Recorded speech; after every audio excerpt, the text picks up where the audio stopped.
Good evening, you're watching Estuary TV News. Coming up, we find out how Humberside police are helping businesses to fight cybercrime, and we ask you your opinion on social isolation amongst the middle-aged. And my guest tonight is Susanna O'Neill, a Hull author who's here to talk about Hull and the Humber during the Great War.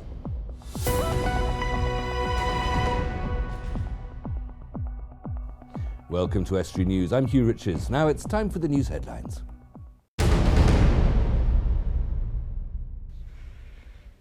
Hull and East Yorkshire Hospital's NHS Trust has been told it requires improvement for the second year running. The Care Quality Commission found it had the worst emergency response times in the country, with a staff shortage and a bullying culture. The Trust is one of 68 in the country requiring improvement. RAF Scampton has unveiled its new Gate Guardian. A Hawk aircraft that was used by the Red Arrows now stands at the main gate to the base, as many other aircraft have done before it. As Gate Guardians, they symbolise the past, present and future. Wing Commander Mike Harrop says the whole base came together to install it. It's recognition of all the hard work. This is something that's been probably 5 or 6 years in planning. People have put a lot of effort into it, and through everyone's effort, concerted effort, we've got here with a fantastic bright red aircraft that shows Scampton off to its very best. 2 new commemorative plaques have been unveiled, paying tribute to 2 women who played a pivotal role in Hull's suffragette movement, campaigning to improve the lives of women and children across the city. They are placed at a property on Beverley Road where they both lived. Mary Murdoch was the first woman GP in the city. Dr. Louisa Martindale was her colleague, also a GP, and a surgeon later on. Paved the way for the future generation. They were influential in the world of women's suffrage, but they were also influential in the public health. Linkage Community Trust in Grimsby is to set up a multi-sensory library to help young people and adults with education, health or care needs. It follows a grant of more than $370,000 from the Big Lottery Fund. It'll include a fully fitted sensory room and improved digital technology resources. That's all from us then. If you do have a story, you can ring us on 01472 315561 or contact us on Facebook or Twitter. Until next time, goodbye.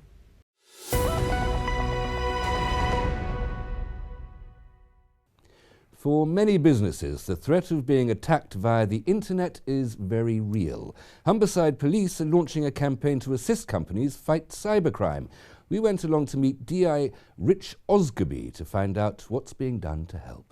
Well, cybercrime is a new and emerging threat to the UK. Humberside Police, as well as many police forces within the UK, are recognising that threat and taking a multi-agency and partnership approach to resolving it really and preventing people being victims of this threat.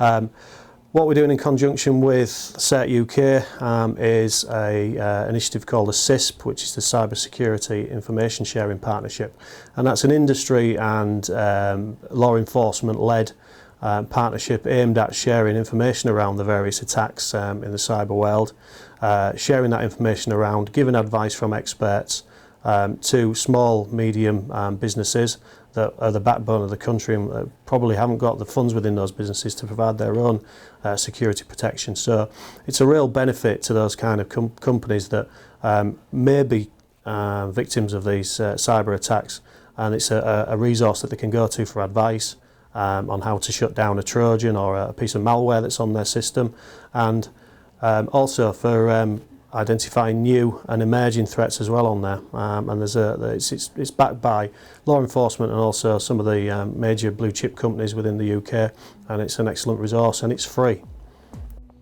Still to come tonight, with a high proportion of middle-aged people facing loneliness, we went out in Grimsby to find out your thoughts on this issue, and we have the latest in all the local sports news.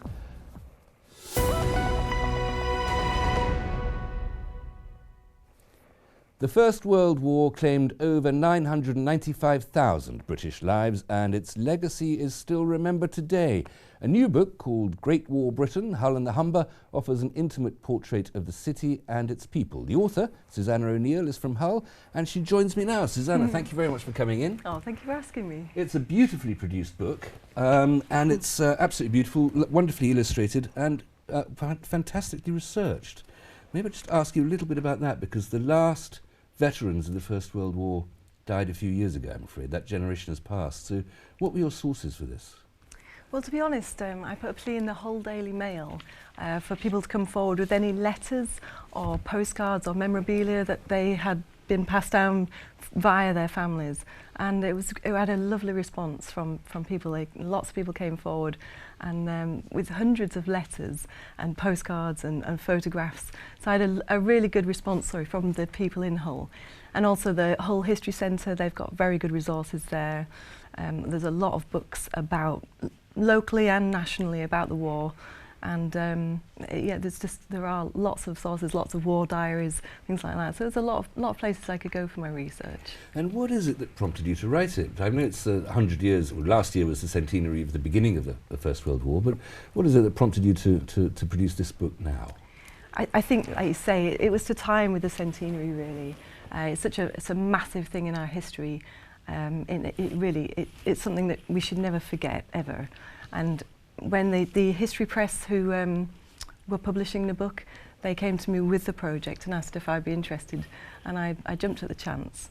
I think it's so important. I felt it was an honour to be asked, actually, to write a legacy like this that would last. Well, especially with your hometown, of course. I mean, that's an emotional bond there all built in. That's right. Yeah.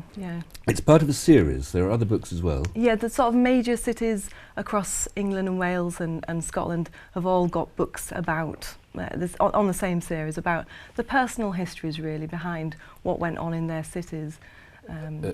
They haven't thought of doing equivalent books about Cologne or Munich or Hanover? I'm not sure, actually, but it would be an interesting comparison. It would, certainly, yeah. What was Hull's contribution to the First World War? Well, Hull, I mean, all the cities will have similar stories, to be honest, but obviously Hull, we had the fishing trade, as did Grimsby. That's why it covers the Humber as well. It was such a massive influence during the war for us in this area. All the trawlermen, the fishermen, were requisitioned in the war, so they became minesweepers. So that was a massive thing in our area. But also all the boys that went out to the front, again, that happened in all the cities. There was such a mass influx of people signing up. But there were famously the PALS battalions, weren't there? That's right. And Grimsby and Hull both provided whole communities of young men really went off. Yes, whole communities, yeah. The Hull had 4 PALS battalions. Grimsby made its own history. It had the Chums battalion. Of course. It's the only one in the country that had the Chums. And yeah, so it was, we gave a lot of people. But the book, it does concentrate on the personal stories of people left at home as well. It's not just about the boys at the front and the battles that they were fighting in. It was about what happened at home, the Zeppelin raids. Well, we'll come to the home front in a moment, but there's one story that I noticed a general was describing watching, I think it was the Grimsby Chums Battalion marching forward on the first day of the Somme. What was his observation? That's right. Well, in the first, the Chums were there on the first day of the Somme. In the first hour, over 500 of them were killed or wounded straight away. But the general who was watching them, he said he'd never seen such artillery fire to start with. But the men, they just paraded on as if they were on a parade. He said they never flinched and not one turned back. Horrible, courageous but horrible. And on the home front, of course, there were Zeppelin raids. Yes. Both Hull and Lincolnshire got badly bombed during the war. And perhaps more long-lasting, there was a sort of a massive social change, wasn't there, in the position of women in society generally? Social change, definitely. Yeah. All the men had gone, so the women had to fulfil the jobs. Things like doing the farming, munitions work, of course, was very important. Taxi driving, tram driving, anything you can think of, women took over the roles. and it was a massive change for them that, you know, we never look back from that. And of course, the wartime, Britain is an island effectively besieged by, this is sort of the first U-boat campaign. We always associate U-boats with the Second World War, but the first World War U-boat campaign was very effective. We needed food. And these are fishing ports that you're talking about. Yes, that's right. Yeah. Well, we were providing some enormous proportion of all the food in the country, weren't we? That's right. I think that's why the minesweepers are so important, really, because we had the skills. The Admiralty of the Sea, they came to Grimsby actually in 1913 to see the skills of the fishermen, and it was the plan was put in place almost straight away that we can utilise these skills. And so that's what they did when the outbreak of war was declared. They requisitioned all the trawler boats and the fishermen and the crews. You know, these young men, like the teachers and the road sweepers, that they were not prepared. They weren't soldiers. No. They weren't prepared for war, but they were thrown into it, and they went wholeheartedly. And the Humber was crucial on land and sea. Just tell us, so it's a beautiful book. This is what it looks like. How can people get their hands on it? People can get their hands on it. Waterstones is a good source. Amazon, definitely, or the History Press. Hull and the Humber, Remembering 1914 to 1918, and it costs £12.99. It's a bargain. Highly recommended. Susanna, thank you very much for coming. Thank you for asking me today. Join me after the break with a high proportion of middle-aged people facing loneliness. We went out to Grimsby to find out your thoughts on the matter, and we'll bring you all the latest local sports news.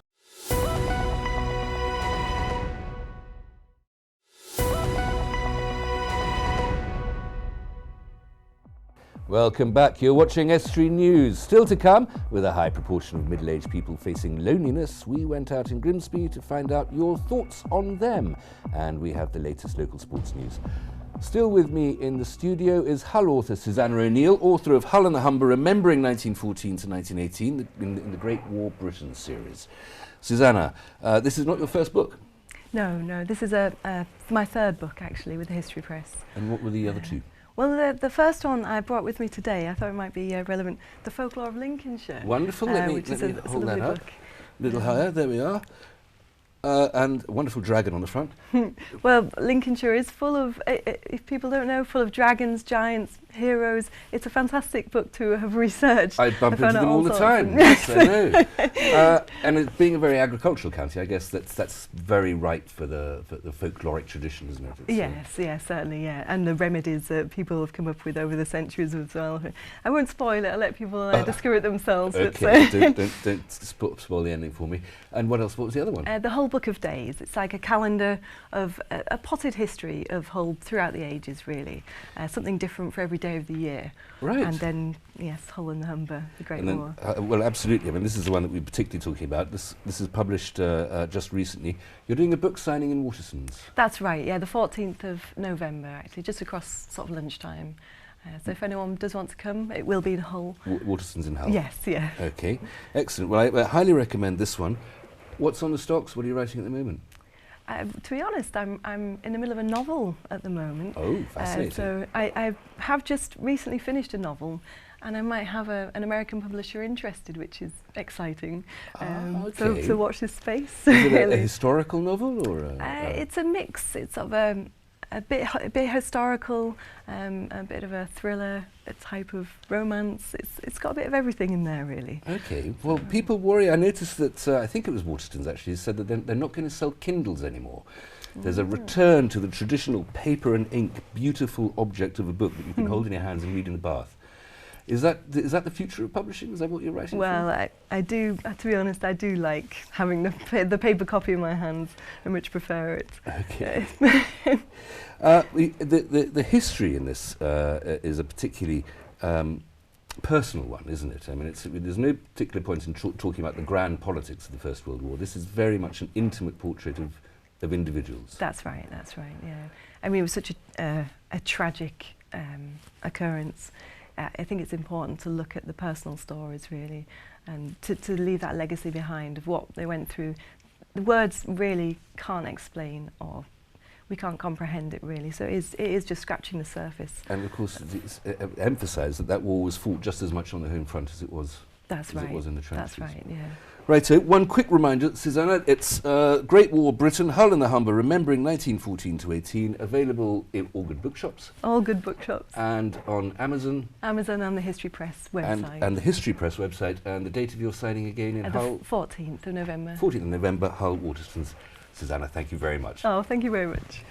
Loneliness can affect anyone at any age, but whereas people may associate solitude with the elderly, it's now middle-aged people who are topping the polls according to the official national statistics. 45 to 54-year-olds are facing this problem more than anybody else. 1 in 7 people now reporting feeling isolated. We went out onto the streets of Grimsby to ask people what they thought. That's a difficult one for us because we're actually Jehovah's Witnesses and we never get lonely, so I can't really answer that. We're busy, you see. We've got a full-time, ministry and I've got a lot of great-grandchildren and grandchildren, so my house is open to everybody, love. It's like welcome on the mat. I think elderly people who live on their own, they are quite lonely in this community. And that's my experience anyway, and I meet all sorts of people. Maybe the elderly if they can't get out and meet people, but there's age concern and there are places they can go to if they know. I'm not too sure because I'm more younger, I'm not even middle-aged yet, but yeah, I think older people around here, they've always got someone. So middle-aged, it's trying to get a job and stuff like that around here because it's all 0 hours and stuff like that, so it's hard to get a job. But yeah, I agree with that in a way. Joining me now, as usual, for the Daily Look at the News is Erica Barker. Erica. As usual, it's getting a bit usual. Well, it's the second time we've done it. It was the second time, here I am again. OK, I am going to start off, though, with a very serious story. So this is in the Hull Daily Mail today. Pink Panther Care Home in East Hull is to close after a damning report of organisational abuse. Now, this was after the Mail revealed that inspectors, when they carried out a surprise dawn visit, and they found that 19 residents were already up and having breakfast, and it was only 6 a.m. Right. They were saying as well that one resident was up at 3 a.m. in the morning also, and they also they've been woken up. Yep, so they've been woken up. And there was a risk of scalding and they weren't receiving medication properly, and another resident was found to be at risk of electrocution from a large hole in the bedroom wall. So they're absolutely horrendous. So that is to close down, and Hull City Council are helping to accommodate the 19 people there who do, many of them suffer from dementia. So yeah, so not very good at all. Horrible, absolutely dreadful. One always worries about how the old folk are being looked after when you entrust them to relative strangers, I suppose. You just have to take it on faith. I mean, it's great, the CQC, they are doing these inspections, they are going in there. This was off a tip-off as well, that somebody tipped them off, and I think it's vital and important that people, with family members in these homes do feel comfortable and there is somewhere where they can go to report it so it can get, investigated. What else? So the Grimsby teenager, a Grimsby teenager has been charged with the murder of Dean at Southwick. So this happened in Grimsby. He's been charged with the murder. This is Michael Preston who has been charged, and he's been charged with the attempted murder of Charlie Day in Grimsby, which happened last week. That was last Friday morning, I think, wasn't it? That's Yes. quick work by the police to have an arraignment, or at least a committal proceeding, only 4 days after, or 3 days after the murder itself. Yeah, so he did appear in Grimsby Magistrates Court yesterday. He's now due to appear at Hull Crown Court via a video link tomorrow. Very well. Little more we can say about that, of course. Proceedings in progress. OK, so this one then. A cannabis factory with enough drugs for 835 street deals. So this is a man who has been found using his home in Grimsby. He's Dale Simpson, 37, of Wheelsby Street. He admitted permitting his premises to be used to produce cannabis, but he has denied using electricity dishonestly, which valued at around £1,670. Well, who would possibly want to buy cannabis that's been grown under dishonestly obtained electricity? Well, maybe that's the main part. Maybe that's the main thing in the story. What have we got? So Simpson was given 8-month suspended prison sentence, 200 hours unpaid work, and was ordered to pay £200 in costs and £100 statutory charge. I noticed there was a Westminster Hall debate in Parliament yesterday, I think, where members of Parliament were arguing about legalising cannabis because it's so expensive a law to enforce. It does so little benefit to enforce the law, and yet it costs so much in time and money. So perhaps that's one of those stories that we might not be hearing so much of in the future. Maybe, possibly. See what happens. It did have a street value of £16,700. Right, so quite a lot of money there. This is an awful story again. This is in Hull. A takeaway worker has described the horrific moment that him and his boss were jumped on and kicked in the head by a gang of masked men. This is at the Stars Takeaway in Sutton Park. They were targeted by 3 masked robbers. It happened at 2 a.m. on Sunday, and they did take the takings. So I think police are, looking for any information that people may have on this. Okay, but the fact that they were open at 2 a.m. Says a great deal about their business for a start, doesn't it? Rather vulnerable. Yes. Erica, thank you very much. Thank you. Must move on. It's time now for the sport. Connor Townsend has joined Vanarama National League side Grimsby Town on a 1-month loan deal. The 22-year-old left-back has been a regular feature in the Tigers under-21 squad this season, playing in all 8 of their Professional Development League 2 fixtures, although he is yet to feature at first-team level for Steve Bruce's side in 2015-16. Elsewhere, Cleethorpes Town go into tomorrow night's Cup clash after another victory. The Owls face Bottisford Town in the Lincolnshire Senior Trophy at the Bradley Community Stadium, following a 4-0 win over Parkgate FC, their 6th straight win. Former Hull FC star and current assistant coach Richard Horne has been confirmed as the head coach of the club's new under-23 side, who get underway in February. The 33-year-old joined the coaching staff last season following making over 400 career appearances with the Black and Whites, Great Britain, Scotland and Yorkshire. Graham Horne has challenged his Hull Kingston Rovers teammates to continue their recent progress by becoming a more consistent side in 2016. Horne, who is one of the club's most consistent players and who captivated the Robins briefly this year, expects the Robins to continue heading in the right direction next season. And the Tigers' Sky Beds Championship away game against Queen's Park Rangers has been brought forward a day to accommodate the live Sky Sports cameras. This means that the match will now be played on Friday, the 1st of January at 5:30 p.m. And that's the latest.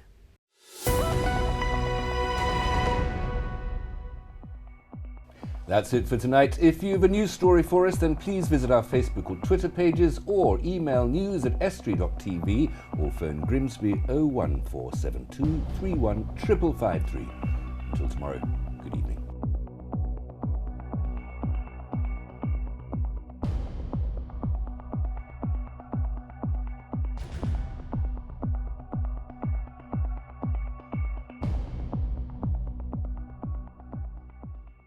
Estuary TV weather, sponsored by Grimsby Institute for a brighter future.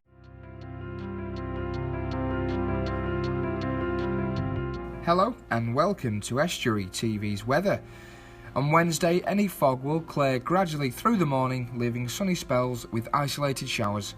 Maximum temperatures of 13 degrees. On Thursday, more isolated showers and the sunny spells will continue.